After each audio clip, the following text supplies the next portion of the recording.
Hey, what's going on, Bling Squad? So I am back, and today is Sunday, March 14th, and I've decided to start using my ovulation predictor kit strips. And so it is about 5 o'clock p.m., and I'm going to test and see where I may be at. So here is my little package. It is completely unused. Pulling it out now. Here's my little testy strippy thingy. As you see, there's nothing there. There's nothing there. And yeah, I'm going to go ahead and test it. Got the sample. Give me a few moments. So, okay.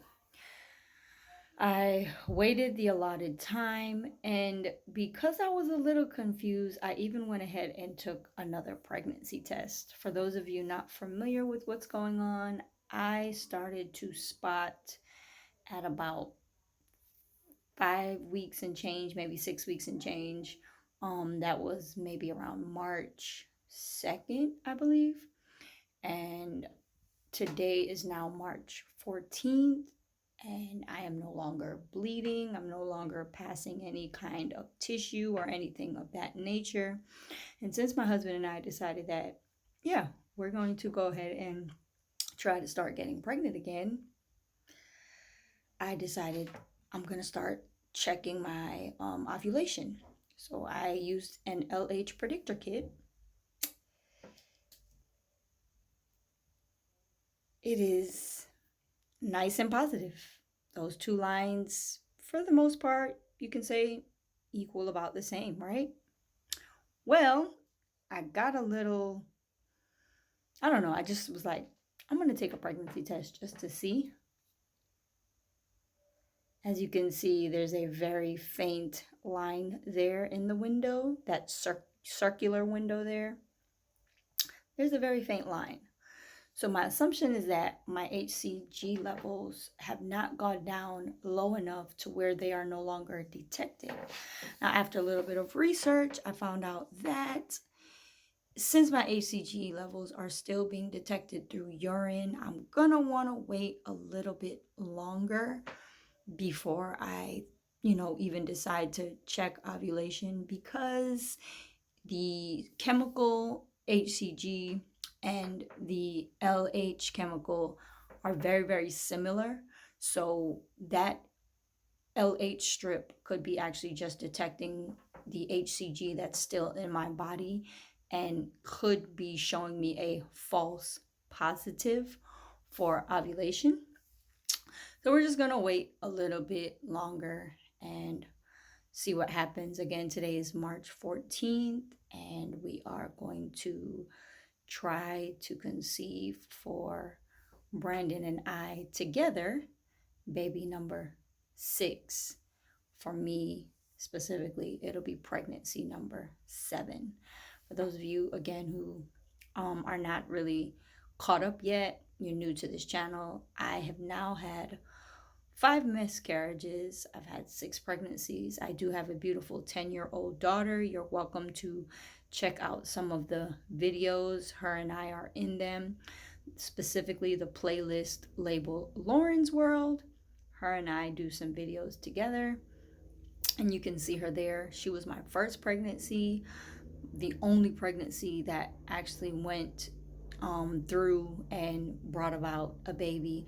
She was not a full term baby. She was like 6 weeks early. Not bad. Her lungs were fully developed. She didn't have any major complications. So, I thank God for that. But now I'm with my husband. We've been together, married for about 3 years, together for like 4 or 5. I can't remember right now. I'm really focused on this whole situation of how I am still getting a very, very faint positive pregnancy test and a very clearly positive ovulation test. But you know, I mean, I was really pregnant. We know that. I was 6 weeks and change. They just did not find an actual fetal pole or fetus in there. It was just a sac. So I guess to an extent it makes sense. This pregnancy went on quite a bit. Again, starting to sound like a broken record. For those of you who are not familiar, you're new to this channel, I am on a TTC journey, and I am basically trying to conceive now after miscarriage number 5. I literally just miscarried this month, but my husband and I guess going through this now for the 5th time, we're just kind of like, okay, let's just try again, see what happens. Of course it hurts. Of course we've grieved. Of course, you know, I've taken off time from work. I'm still off of work. But we decided, you know what, we know what we need to do. And, you know, we've gotten some more insight from our doctors. So let's just go ahead and jump on it. So this is where we're at. We are trying to conceive for together baby number 1. For me, it will be baby number 2. Hopefully soon we get our rainbow baby. Of course, all the research has stated that trying to conceive right after miscarriage is best because you are most fertile. Of course, you want to make sure emotionally and check with the doctor that physically, medically, you are ready to do it again. But I said at this point, yeah, I'm ready. I have an appointment on Tuesday. Long as the doctor gives me the go-ahead, that's Tuesday, March, 16th. Long as the doctor gives me the go-ahead as far as my medical, you know, history is concerned and everything going on with my body, I'm ready to just go ahead and do it. I'm not going to give up. I know now what we need to do. We've got everything set up and put in place. So that's just where we're at. But thank you guys so much for following me on this journey. Make sure that you like, share, and subscribe to this channel. Of course, you want to hit that notification bell so you know when we do videos. And as always, the journey continues.